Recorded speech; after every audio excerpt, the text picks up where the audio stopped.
Well, good morning, ladies and gentlemen. Welcome back to the Backyard Gardens podcast. Oh, the season of spring by the calendar is officially changing. So now what we want to do is we want to know, how do we prepare for the next season? You got a good idea, Batavia? I always have a great idea. Oh, yeah. Mm-hmm. So this is, we will focus a little bit on getting ready for summer, but really what we want to do is we want you to be able to bookmark this episode and kind of go back whenever you want to go into another season. So we're focusing on multi-season gardening. Um, I don't know, is it safe to say more so than we did in the past? Or I feel like we always focus on multi-season. I think that we always talk about all three seasons, but we probably are talking about them in the same episode more, right? So there's always dialogue around spring, a lot, summer, and then fall, but those are kind of singularly focused in Right. a lot of what we've done. So Right. And most I people, believe we've begun to talk about the act of multi-season in a single episode more. I'm yeah. satisfied with that response now. And I think that most people, I think it's safe to say, grow in the season of spring and summer, but maybe you want to move into fall, do something like that. So we're going to provide you with all the information you need today. But before we do that, let's do this. Welcome back to the Backyard Gardens podcast, everybody. I am your host, Ben, and I am with my co host, Miss Batavia, the botanical Batavia the asterisk, Botanical. asterisk. Batavia the Builder right now. Oh, you're building? Well, I mean, And if you'd like to support the show, you may do so by becoming a subscriber, becoming a patron, however you want to do it. Come check us out on YouTube and subscribe. That will definitely help us out as well. We have seeds available in our seed shop. We have direct sowable seeds for the season, so it is not too late to plant. And you can continue to plant certain crops, which we will get into in an episode very shortly as well. And we have an Amazon list. Check out the links below and do that. All those products we use, and we know that we are not paid to tell them to you. We like them, so they are available. And also, I've never mentioned this anymore, but we've got t-shirts and stuff too in the link below, so definitely want to check that out. Okay.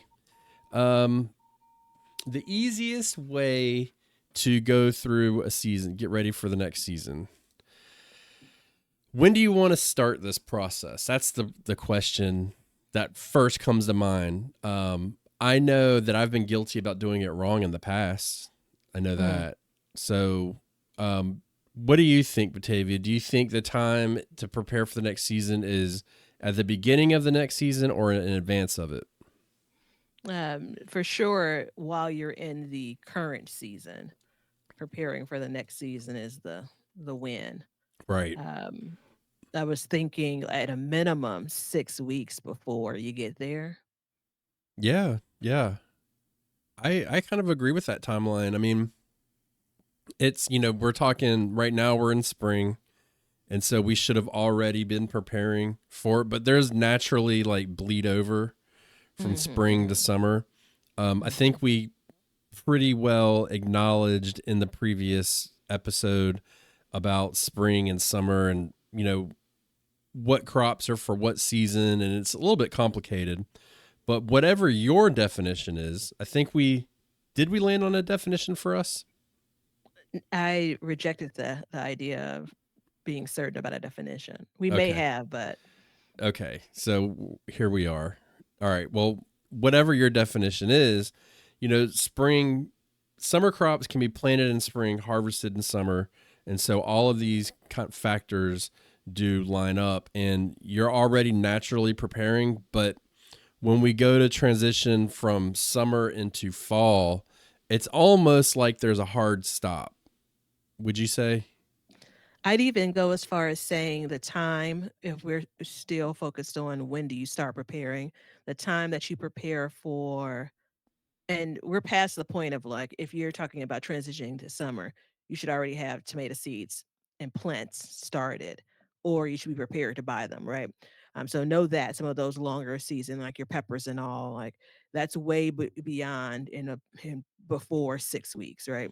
But spring, the time between being able to prepare for and transition from spring to summer is shorter, I think. I think you need a longer period of time going for summer to fall because your growth time is much shorter as it relates to many, not all, but many of our fall seasons. Yeah, makes sense.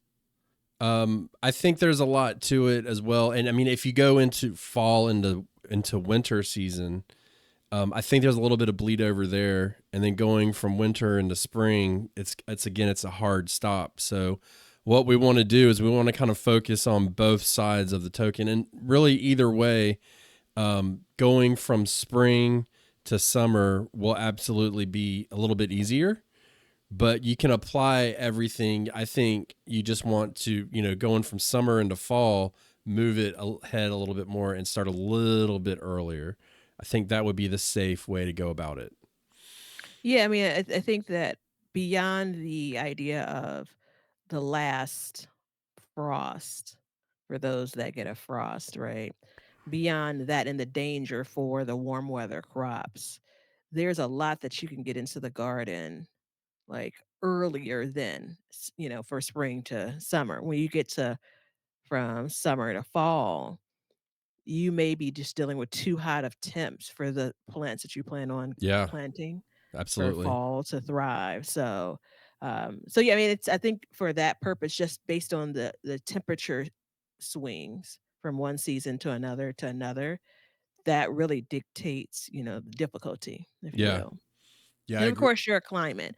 Someone that has a generally mild climate throughout, they won't have the same struggles as someone that basically it's hot, 8 months out of the year. Yeah. Well, and I've said on the podcast before on my YouTube channel, Sandy Bottom Homestead, I've got a lot of gardeners that are in Arizona, Mm, and they talk openly about the struggles they have. And I've gardened in Massachusetts, a little bit in New Hampshire, Virginia, and then North Carolina. So I've got a little bit of experience with cold and hot. And mhm. there's everywhere is a little bit different, and you really got to take a step back and really look at what your climate has to offer and make a plan to it.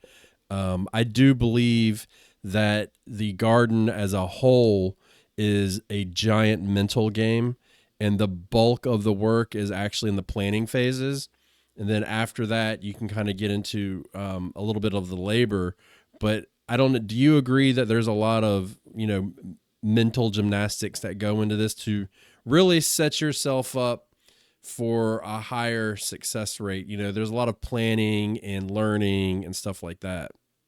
Well, I mean, I think that anytime you introduce a new element, so that could be new season, that could be new growing area, that could be new crops, right? So any of those things, you can plan for them, but the experience comes with the experience, right?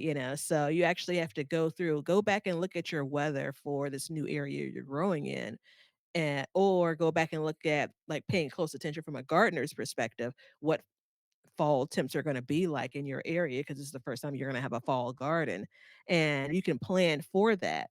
But my gut tells me your experience, you'll end up shifting that plan a bit because it's not going to be, as direct as whatever that pen and paper said when you were planning it. Oh yeah, yeah. And one thing, one thing about the garden too is it's not super precise. We've Mhm. said that a few times. There's, it's like funny math. It's like to do it 4 weeks, 5 weeks. Kind of you can kind of walk the fine line and Mhm. change it a little bit. And I would generally say, if I had to generalize it, that earlier is always better, Mhm. except for planting in the fall. If that makes any sense at all. But what we want to do is we want to talk about how to prepare for the best practices to do this. What are the steps that we actually take? And I think we didn't discuss this before, but we're going into summer. So I think we should really focus on that. But again, a lot of this will kind of go into the fall, and we can make separations as we talk about it if that works for you, Batavia. Yeah, that's fine by me. Okay.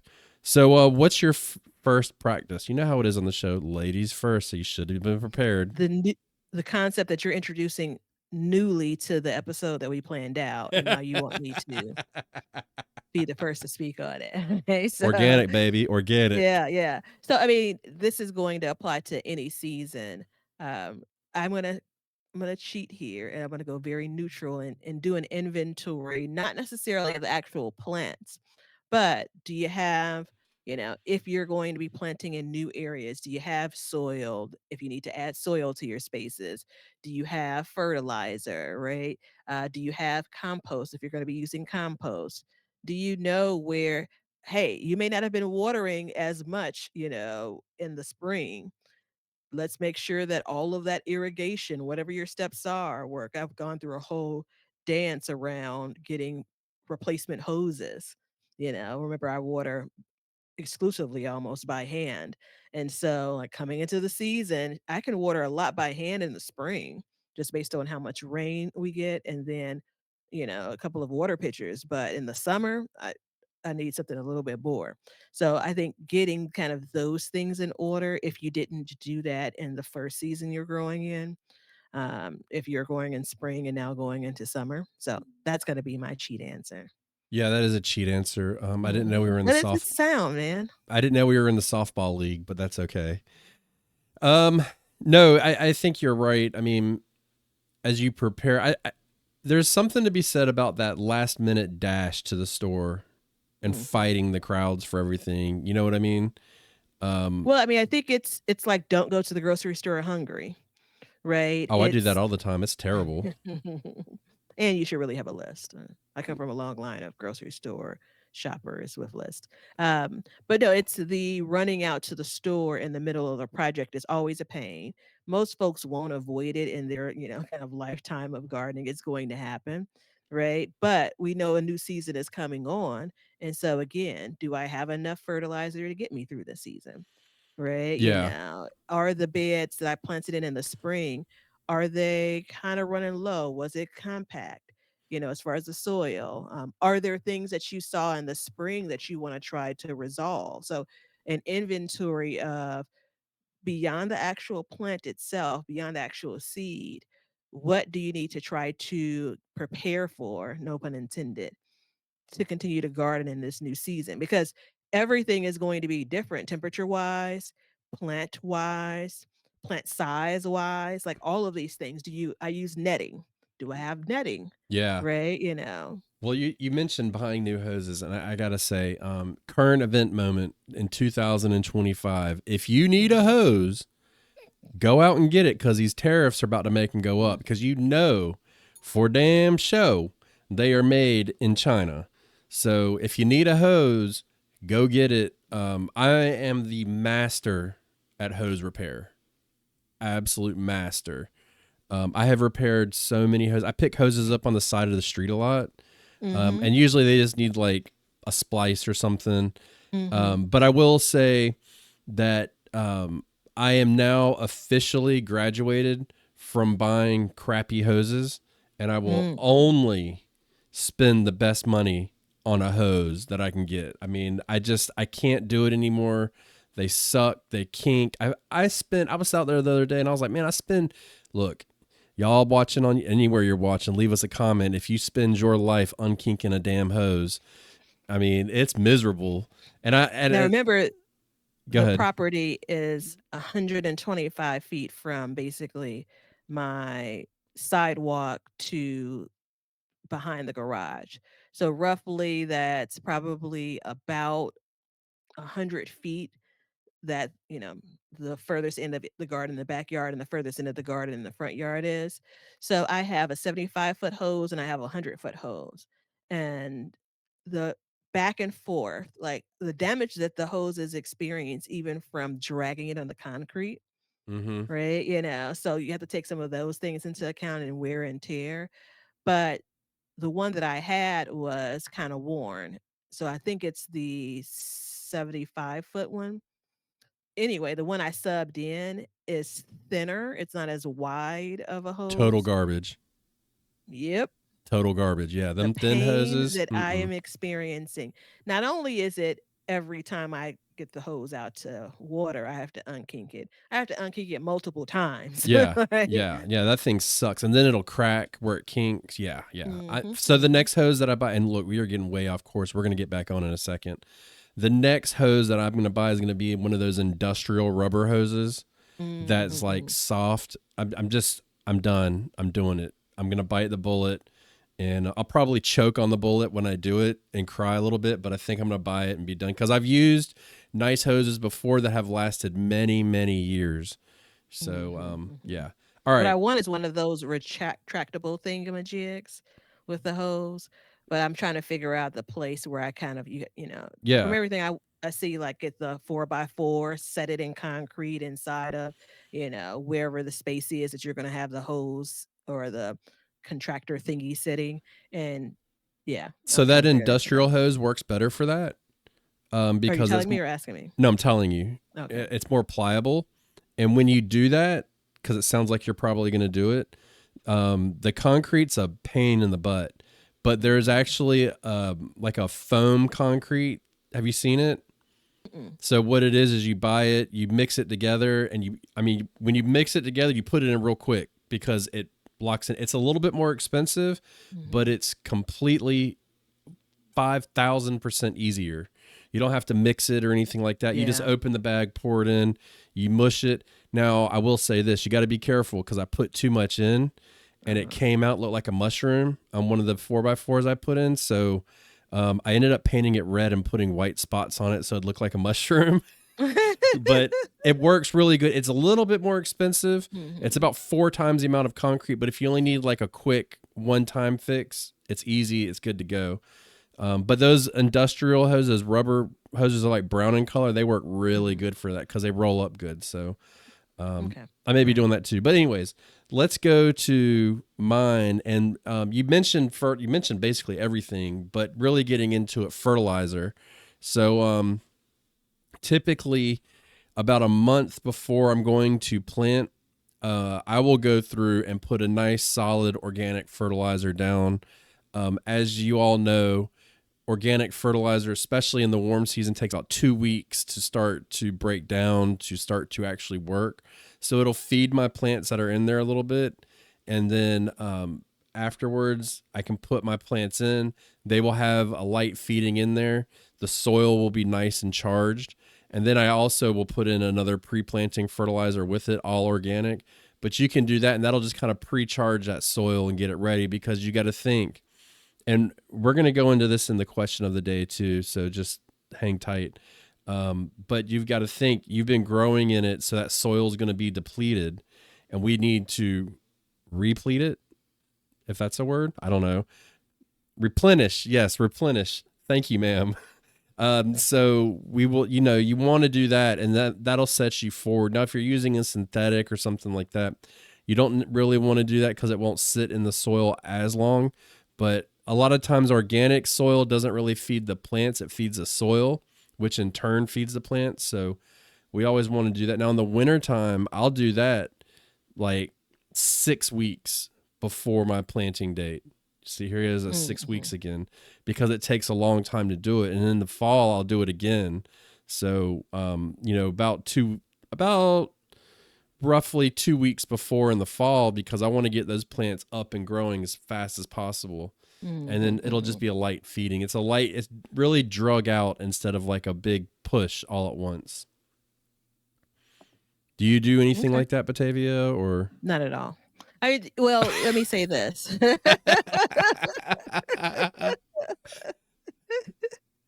It's like one of the worst interviews ever. Questions asked, no. And then deadpan waiting for the next question. Um, I believe that, and gosh, I'm gonna say this to myself, and young Ben is gonna remind me. I keep on going back to all that was going on through life last fall, and I needed to just step away from the garden. And so the garden this spring looked just like it did last fall, but probably worse because there's a lot more dead, plants and things. But it really did a number on me trying to get things up and running for this spring. Now, I say that to say needed the rest, needed to step away, and I just had to pay for it now. Now the hope is coming into this fall, again, skipping ahead a bit, preparing for the next season. My best experiences in the spring, my ability to get things out early has really relied on what I do that fall to wrap the garden up. And it doesn't even have to be every single bed. Beds that I know I'm going to be planting in first, Mhm. like getting those prepared for the next season, even if, and here's a trick, if we go back to spring where we are now, let's say there are some pieces and places, if the raised beds are in ground, I'm intentionally leaving out containers. If you are not going to be planting in them for summer, but maybe you have a plan to plant in them for fall, there's nothing wrong with getting them prepped now, putting some mulch over it. I know young Ben is going to say put a cover crop in. I'm not going to necessarily suggest that, but there's nothing wrong with you getting that work done now to get yourself ahead for the next season. Yeah. Like, the ability to come out and put a seed in the ground and put a plant in the ground, that makes all of the difference, especially when you talk about us growing many, many, many, many things in our garden, right? We talk about the diverse gardens. We talk about these multiple seasons. Anything that can manage the whole pause you may have around should I, would I, do I, that's going to help you. So you say you put something down 6 weeks ahead before you're planting, it's all the same thing.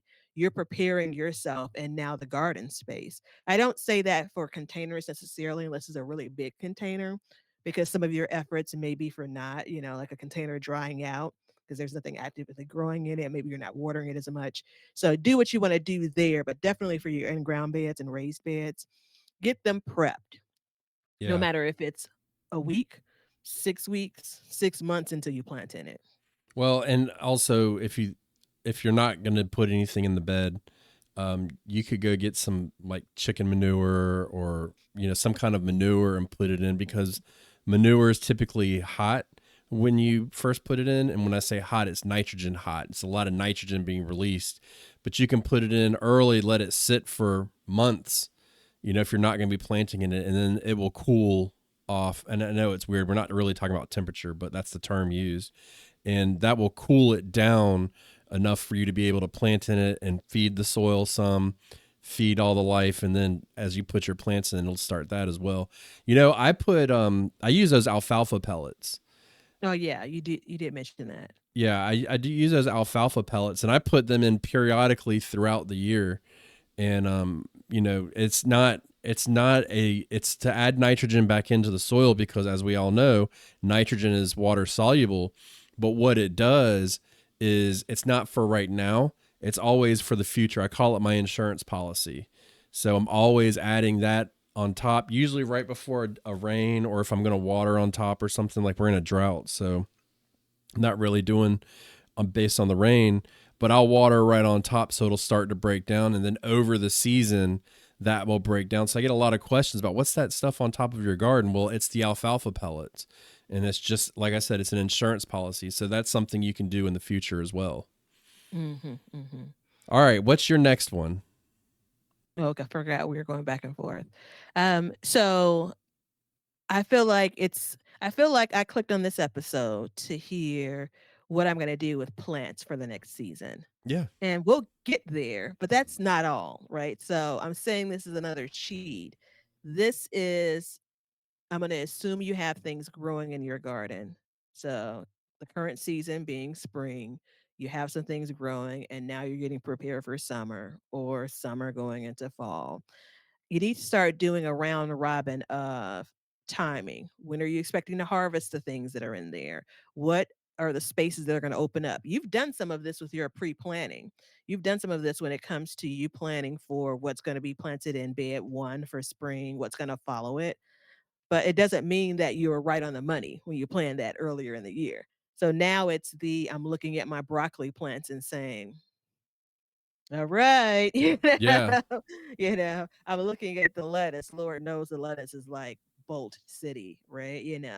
It's starting to make some decisions around, are you going to have time for the crop to finish out? Because again, spaces for many of us, it's not abundant, right? So start to take a look and take inventory, if you will, of what's growing in the garden, what you plan on leaving that will continue to cross over into summer, what you plan on pulling out, kind of the conditions, if you will, you plan on Right. pulling it out. There are gonna be some things. I had to pull a collard plant, and it's okay, right? Yeah. So it's now made space for something else. Yeah, that whole days of harvest thing is a good guide, and we've talked about it a bunch on the show, and it's worth talking about over and over again because it does change. And you're exactly right because if we added, I don't know if this is correct, an asterisk to this or not. I'm stealing Batavia's term, but if you're growing it in there and you see the lettuce is bolting, if you Mm. don't want to collect the seed, you can go ahead and pull it up. And if you planted a row of lettuce and the whole row is, you can pull it up, refertilize that row so it can start charging that soil, getting ready for the next one. My question to you, Batavia, is if you're going to replant, like let's say your broccoli's up and you want to put something behind it, do you let your garden go empty for a little bit before, like that bed, or do you just go ahead and plant right behind it? That's what I want to do and what I ultimately end up doing. So it's rare that I'd pull out. So the front yard garden had broccoli in it this spring, and it's a 10-foot by 3.5-foot space. So just call it 10 by 4. But it's actually split in thirds based on the structure of the bed. So I have broccoli in each of those spaces, a third, a third, and a third. And so I rarely will pull all of that broccoli out and then come back immediately and plant all of it, plant something else in that space. But I also will rarely harvest all of that broccoli at the same time. So the best version of me as a gardener, the way that I've organized this is the plants that were further along, I planted in one section with the goal of pulling them out at the same time. Remember, a third, and a third, and Mm-hmm. I can replant in that space, and then I can follow again the second set. I'll be able to pull out and replant everything. What ends up happening more often than not for a crop that, let's say, I am harvesting all of it, let's say it's potatoes and it's in one bed and I'm harvesting all the potatoes, I will stutter and stammer around what goes in next, which will leave that space blank for a while. So, So you're not using a planter app to do that? no, the planter wrap has a thing there. But it Oh, doesn't it's mean just that that I'm you not doing standing it. in the yeah, I'm standing in the garden looking at it, looking at the bed and saying, maybe Yeah. something different. Maybe change your mind, not to something else, but to the unknown. Maybe you've made a decision and now you're questioning that decision and you're going to analysis paralysis. So that's where I end up, Yeah. unfortunately, more I often. I used to be really big on letting the beds rest. And I think it's really good if you're not using fertilizer or anything. But since I've started really adopting fertilizer in the past 5 years or so and Mhm. using it more and more, I've found that it's not that big a deal. I do believe that a garden absolutely needs a rest, and it's important to give it that rest at some times of the year. So don't push it so hard. Like in the winter when it's really hard to grow, planning around what plants you're growing and stuff like that, that'll end sooner so you can still give it some time. And rotating beds in and out based on fast growing crops, like cabbages are slow, radishes are fast. So I'm never leaving anything without giving me some kind of harvest in theory, if it works really good or not. But I do this a lot on my YouTube channel and I show it and talk about it, but it's difficult because, I pulled out the rest of my broccoli the other day, which, by the way, with the fertilizing mishap I had Mm. and all that, which if you didn't see, what I did is I went and I tried to use urea this year for the first time, not realizing that it was a fast release fertilizer and basically nuked that bed. I mean, it was Mm. looking rough for a while. So I went in and I fixed it. I repaired it. What does that mean? Nuke the bed. It cooked them. You know, you could start a car with it. You know what I mean? It was high octane. It just put way too. I over fertilized it with nitrogen. Gave it some time.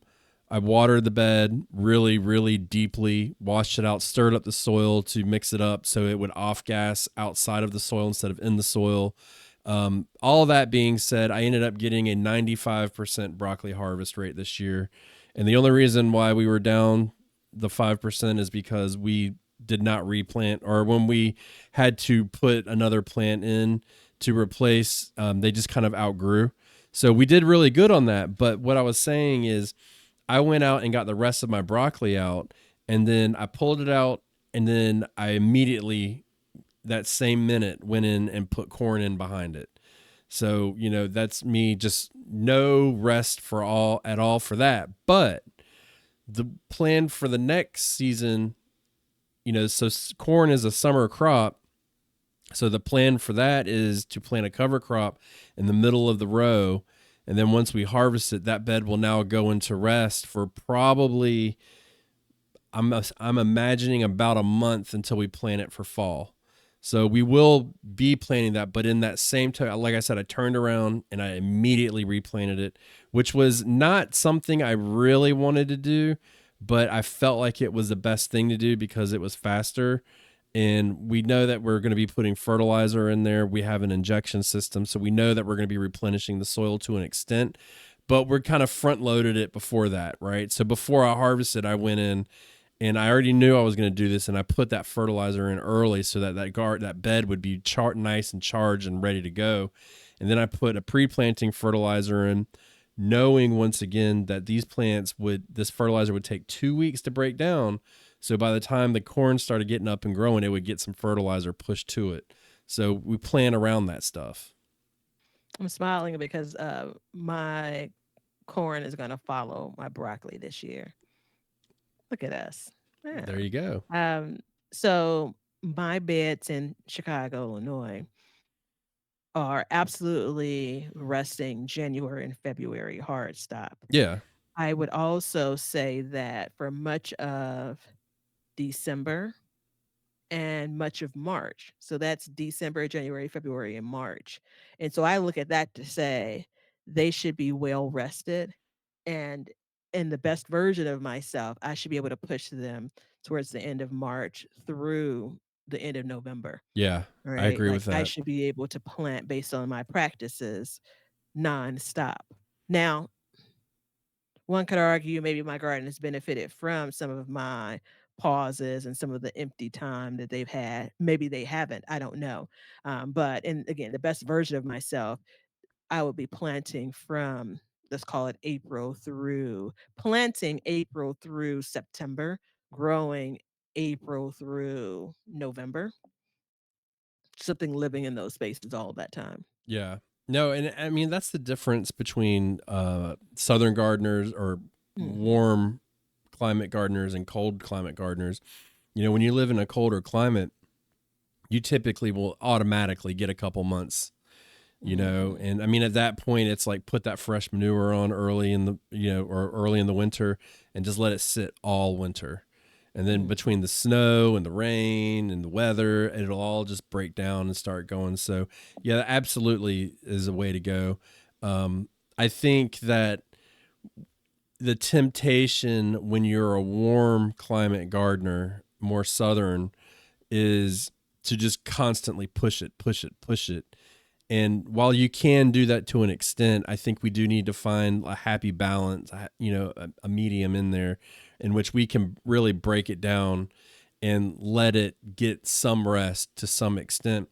And this episode is not about bed resting, but I think it's, a solid mulch layer, stuff like that, so it can start to break down as well, will really help. What? Yeah, that's the if you I go back to the top of the episode when it comes to making sure you've done an inventory. Mulch is a great example of what are you covering these beds with, right? Were they all covered? Some of depending on what you're using, some of that's going to break down mid-season. I still have, as of the recording of this episode, I have a leaf blower, mulcher, vacuumer in my garage, and I have 2 bags of 2023 leaves, beautiful leaves too. I have to call my leaf pusher. I did collect these last year that I'm trying to shred in preparation for. There's some spaces that still need to be covered, but again, as I kind of get into the summer season, I'm gonna have a heavier layer of mulch. You hear that? The demands of that mulch are higher as the season goes on, right? It didn't do that much work in the spring, but come summer, boy, that soil and all of the elements are gonna be eating right through it. Or, I mean, it's gonna break down faster. Yeah, absolutely. And I think it's one of those things too where you look at it and again, it's an insurance policy. So adding that mulch. So the next task in my garden is mulching. Hard stop. I have to go out and I have to mulch everything. And that's just to help everything, obviously protect the soil. But as we get into the hotter months, it'll start to Mhm, protect the water, conserve more water, stuff like that. mhm. But also, it's just like you said, it'll start to break down. And we almost bank on that. I use straw mulch, which isn't the highest nutrient producer for a garden, but it's convenient. It's easily obtainable for me. I have a reliable source. So we do use it and we do have to top it up. But if you put it in, so we're still in the spring season at the time of this recording. Is this coming out? Yeah, this is still coming out in the spring season. So we're just a couple weeks before. But as you do that, you know, it's about a month when this airs before the summer season. You will already start to get that breaking down effect, and then it'll go in to the middle of the summer season, in which we will probably, depending on how deep I mulch, add more. But even on top of that, you don't want to leave a solid mat on top for when you go to replant in the fall, but you want it to be starting to break down. So you again are getting that insurance policy and feeding more and more and more. And that's what really helps set your garden up for the next season. Yeah, I mean, I'm gonna squeeze this in here. So for mulch, suppression of weeds, water retention, right? Keeping the soil covered and protected, so protecting against erosion for the soil. The amount of weeds are higher generally, just like everything else is growing in the summer than they are in the spring for me. And how thick of a layer of mulch? I said shredded leaves. I'm in my garage shredding them. Good grief, it's a whole mess. Literally, it's a mess. Shredding them because I don't want the leaves to be matted when I lay them down in the Yeah. garden spaces. Right, that's huge for me. And so all of those things are going to feed into, no pun intended, an easier season for me for summer. I was out looking this morning and I did the initial layer of leaf mulch, shredded leaves, and I did an excellent job of by hand picking the weeds, but it's in the cage baby, and that's where you and I have talked about this before. It is prime for the weed trees that are growing up in between my neighbor's fence and the cage baby. So what ends up happening ultimately is they fall into the cage baby. I do know the solution for this. We've talked about that also, which I've not applied. But I have still weeds growing through the mulch, right? Not thick of enough of a layer, right? All of those seeds are still there. Right. And so I'm going to go in, pick the few that are there. And once I finish shredding leaves, I'm going to add additional mulch there. And so for the recording, I've not put my summer plants. That's what's primarily going to go into this example of the cage baby this year. I've not put my summer plants in there yet. It's easier to do these things when you have an open space than it is when you actually have plants there. Not impossible, but easier. Yeah, and I mean, shredding them does a couple things. One, it allows them to break down a lot faster. Hmm. I mean, and if you don't believe me, this fall when leaves are abundant, take a pile of leaves, shred them, take another pile, and don't leave them side by side. See which one shrinks the most. It's less surface area, more rough edges, Hmm. stuff like that. They will break down a lot faster. In that same breath, though, it's important that if you're coming into the summer season, maybe you want to throw your mulch out a little bit more shredded. So if you're using, like I am, straw mulch, maybe you're using hay, something like that. Even the leaves, put a pile on the ground, take your lawnmower, run over it. You can scoop them up. You can put, if you have a bag for your lawnmower, you can put the bagger on and it'll suck them in and you can dump them in. And then that will help them break down even more. And then in the winter, I always recommend pre-chopping leaves to some extent, but in the fall you could do it less because they're going to sit there even longer. So you could do that.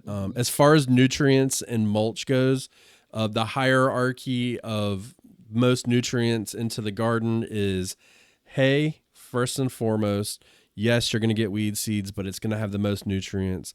Leaves, straw, and then wood mulch goes at the bottom because it actually takes nutrients out, specifically nitrogen, at first before it starts to break down, which can be a couple of years for it to do that effectively. So if you combat that with fertilizer, then you can kind of rearrange those numbers a little bit. But those are, and the reason again we use straw is because it's easy. I like the look of it, which is kind of important. I mean, it's my garden. I got to look at it all the time. But and I also it's use straw, but I purchased the straw so that it's on the lower list of I use it primarily for things that I know have grown really well in straw. mhm, It holds moisture more so than leaves for me. yeah, The look of new straw, there's really nothing like it. yeah. But once straw goes through a season or two, It looks meaning rough. not a full growing year, but even like from spring, by the time you get to like the end of summer, that straw is on the struggle bus. So again, it's done its job, but it's not as aesthetically pleasing. Again, that matters to me in a lot of spaces. There's also the element of, and I know we need to move on, the straw, it's easier for it to stay in place. So if I have a bed covered with netting, I may put leaves inside of that bed as mulch just because I know there's going to be some blowing around at some point, but it's kind of captured in the netting. If I have an open space, I may opt to use straw because again, it is kind of stationary just based on the texture of it and the makeup of it. So again, these are kind of the small things that I'm considering in my space. Leaves blowing around my front yard garden is not the most ideal.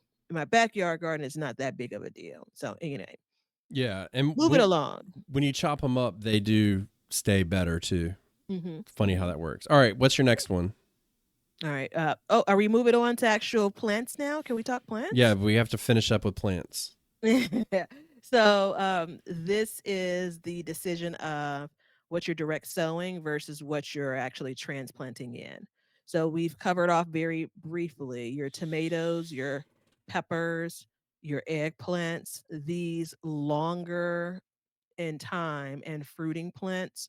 You should have transplants, no matter if you've already started them by seed or if you need to buy them, right? So, decide on you're actually putting these plants in the garden of that variety and then what you're direct sowing, right? So again, this is almost reaffirming what you've already worked through and where you're going to be planting them in.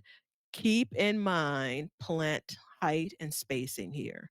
So I am going to plant pole beans along the fence in my front yard, and I'm going to do that. I had cucumbers there last year. I've put this makeshift trellis up and I want to take advantage of that, right? I also need to consider everything growing around it and my ability to access that space to grow and to harvest, right? So this is almost your last chance to make adjustments to your growing plan, your planting plan.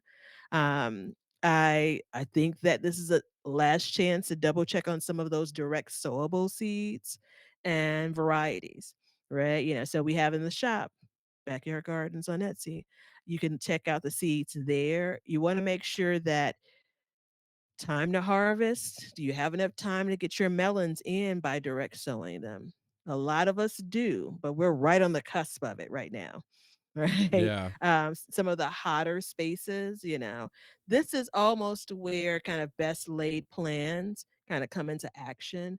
And you kind of have to force yourself to sometimes make some hard decisions, right? I totally believe in the whole you won't know unless you try.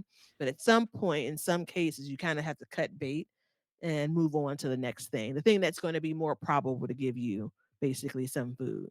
Yeah, and I mean, you're talking in advance too. So this is where the Planner app really comes in to action because first of all, it is a sponsor of the show, but taking your time, not being out in the, especially like in the heat of the summer, getting ready for fall, It's like Mhm. take a break, get on your app. You can get in the Google and Apple Play Store. Link is below for a discount, but you can get on there and you can start planning it out. And with the feature that they have now with the seed box and stuff and the notes, you can really get in there and say, because remember, we talked about 6 weeks earlier. So if you go Mhm. 6 weeks out, that's from your planting date. And you can really get a seed started and get it going in time. So you make that plan, you decide what can be direct sowed, what needs to be transplanted, and if you do it well enough in advance, you can absolutely have a solid plan of action. Not to mention the drag and drop interface and all that stuff is really nice. But as far as plants go, my thing is, and this is no surprise to anybody, is your timing is everything for every single season. What I find the most problematic is most people are typically, summer planting, they're pretty good, they're right on time. It's kind of summer is like your easiest. It's like, hey, is it warm outside? Is it going to get cold? No. Okay, plant. But in the spring and fall, most people need to plant earlier. So, a lot of times what we're doing is we're trying to beat the heat. So you're trying to keep things from bolting. You're trying to keep things from, failing because of the heat or getting stunted. So, in the spring, you want to go earlier so you can go all the way up and you can get that 100% broccoli harvest. So if you've looked at your broccoli like, oh man, it bolted, there's only one thing to beat that, and that is plant it earlier. End of story. That's the only thing to beat it. That and lettuce, anything that bolts.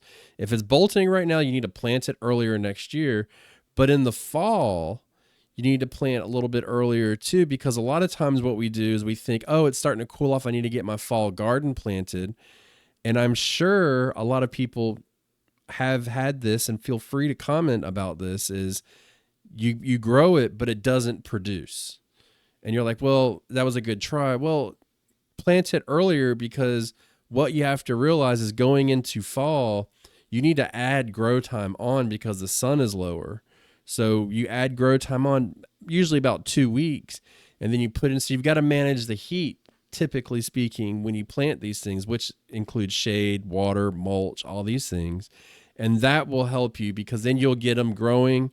You'll have your fertilizer in, you'll have everything going, and then it'll start growing more and more, and you'll be closer and closer to getting ahead of cabbage, for instance, because it is a long growing crop. So if you take it and you look at it and you say, okay, my cabbage is 90-day crop.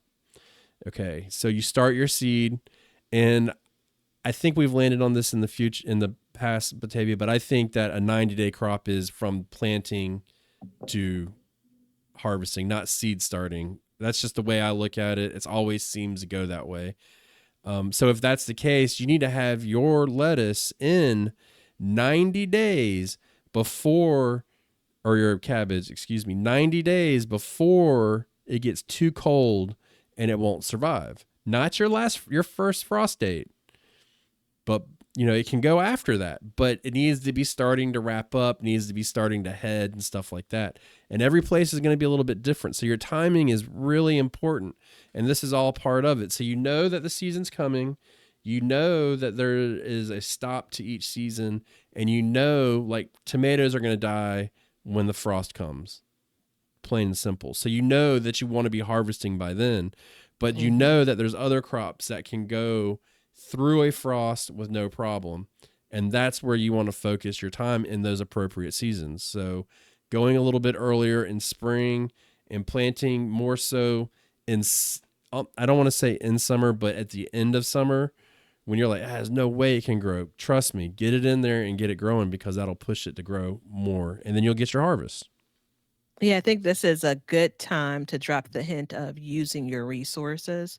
So, this is where your area really matters, right? So, you may have experience for going from summer to fall.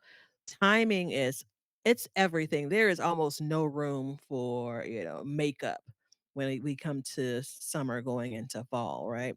And again, there's some people that have, like young being, a longer fall season, but it's not like things are rapidly growing once you get to December for him, right?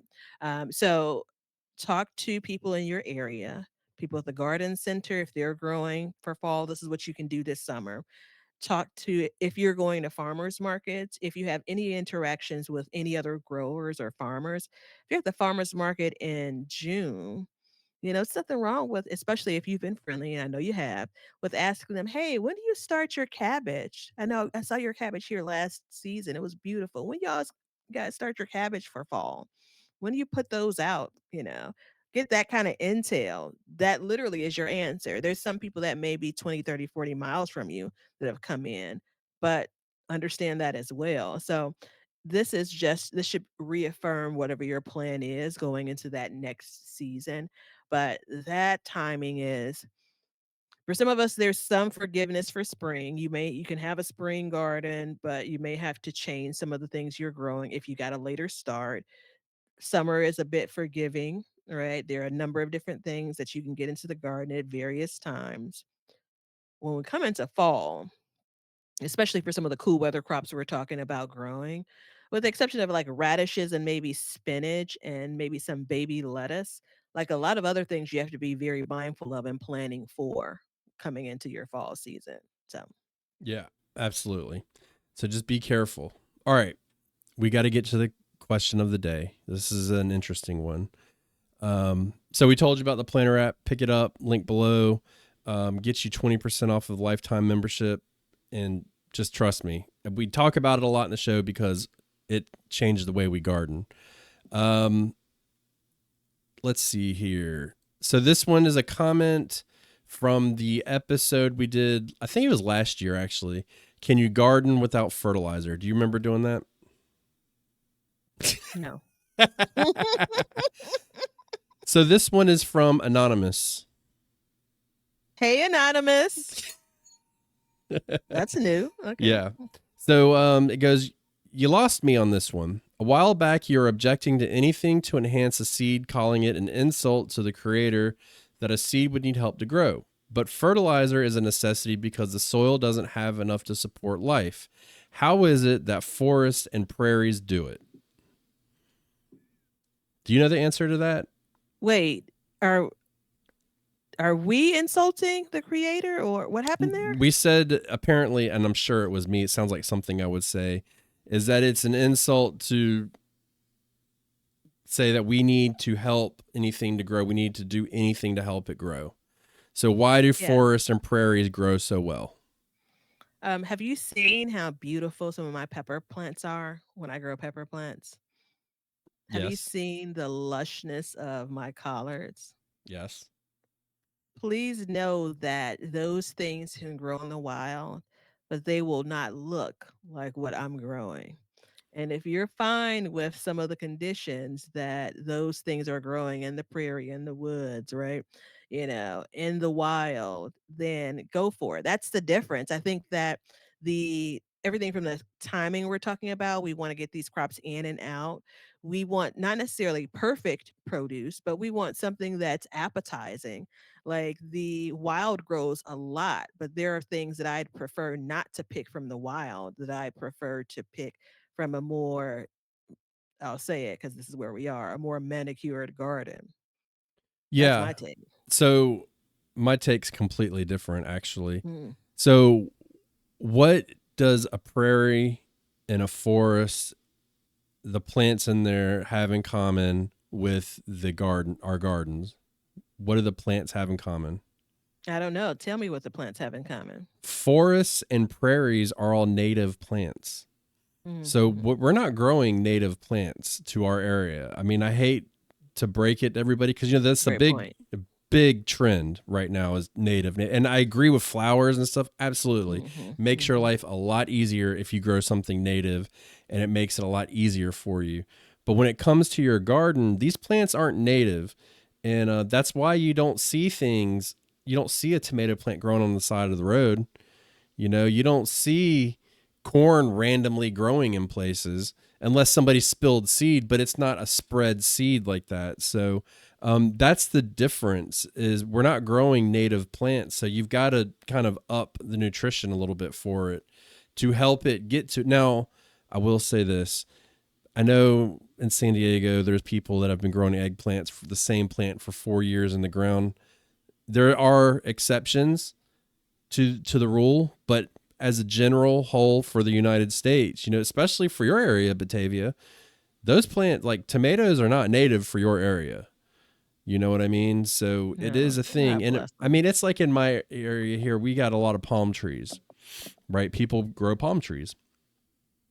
The natural cutoff line for palm trees to grow is roughly 100, no, 90 miles south of us. It's at the North Carolina, South Carolina border. That is basically the cutoff. So if you look at it that way, like people grow them, but we have to do a lot here. When I lived in Plymouth, Massachusetts, there was a place on the water.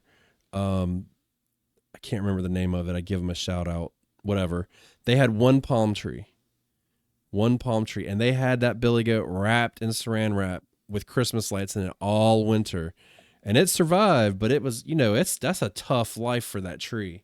So, it's possible to grow these things, but you've got to take extra steps. And that's what we're doing in our gardens. So, I appreciate the comment. I think it's great, but also think about, when you're looking at it and you're thinking about what you're growing, think about where it's from and what it takes to go there.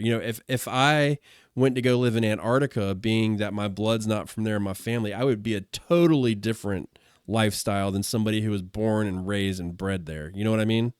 Hmm. So there you Good go. take. I don't know that that's opposite, but good take. What do you mean Definitely opposite? different. Well, I mean, it's just plants. Plants are interesting like that. It's cool. But yeah, fertilizer and you know, on the same note, do you think that fertilizer is a must to grow in your garden? No. I don't either. Um, I've grown lush pepper plants and lush collards without a drop of fertilizer, other than what would have been in whatever soil that I bought. Now, though that lushness did come out of compost as well. So Right. there is that bit. Um, Way back in the day, I added none of that and I had okay results. I grew food though. Yeah. So the soil you put in, I think we've said this on the show, it definitely had fertilizer in it, but you didn't put any extra fertilizer in it. Mm. When I first started, Well, the soil that I put down had amendments in it. Remember, we made the difference yeah, between, you know, um, and so that definitely helped. I refreshed those spaces more often than you'd assume, you know. I don't think I've ever grown without putting any amendment in my soil because it was just always like in me, like you put compost in or you put mulch down. But I've never, for many years, I didn't use a drop of fertilizer at all, not nothing. Mhm. And Mhm. the garden, like you said, it grew, but it didn't grow. Once I started using fertilizer, I saw a totally different, growth rate, production, Mhm. Mhm. everything kind of changed. So it's absolutely possible to not use fertilizer and grow, but in the limited time you have for some of these crops, it can make the difference of production. Mhm. Let me even rephrase that because I was still getting, for instance, peppers without fertilizing, but I didn't get as many Yeah. big peppers, if that makes any Yeah. sense.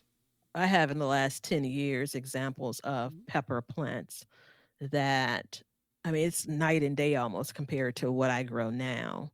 And that again, it's, I'm a more knowledgeable gardener. Again, the quality of the soil, generally speaking, I believe is better. And then I have the multivitamin fertilizer. Yeah. Now, I will say this, the person who commented, um, they said they went back and listened to the episode and they got what we were saying. So they re-listened to it. So I don't know if they got upset and like cut it off or what and didn't, finish the thought out. But whatever we Mhm. said, I don't remember. I'm sorry. I don't have a catalog in my head. But whatever it was, we did kind of make up for it in that. But absolutely. So thank you for the comment. If anybody has a comment, feel free to do so and leave it below. You never know. And especially if you have a question, you can send it to bygquestion@gmail.com. You can leave it on our Facebook page, Backyard Gardens Community Garden. Come join it. It's free. There's a lot of gardeners in there and everybody's sharing their gardens and stuff like that, right? And especially right now. And also, you can leave a comment on the YouTube channel. We will pull from any of those, and we do appreciate all questions because nobody has a dumb question, right? Come on, Batavia, right? We've never shared a dumb question or Yeah, comment. I think yeah. everything that we've shared has been quality and with good intention from the person that left it for us. But the questions I find are really important because that's a snapshot of what a gardener, i.e., our audience, is dealing with at that moment, what they're Mhm. questioning. And as much as we try, we can't read y'all's minds. It's just not Yeah. possible. So they're really helpful. And I think people really do get a lot out of them sometimes. I hope so. It's a way for us to connect to the audience Absolutely. like no other. So, Yeah. absolutely appreciate them. Well, there you go. So leave us a question and get your gardens ready early. 6 weeks ahead of time, start planning. Hell, start planning now for fall. Hint, hint, nudge, nudge. That's what I do. Anyways, remember, on this show, we do a couple things, but we want you to do one thing first. We want you to come support our show any way that you can that we mentioned earlier. And on this show, we will grow for change and learn to grow. Oh, wait, that's backwards. Learn to grow and grow for change. Both ways work. See ya.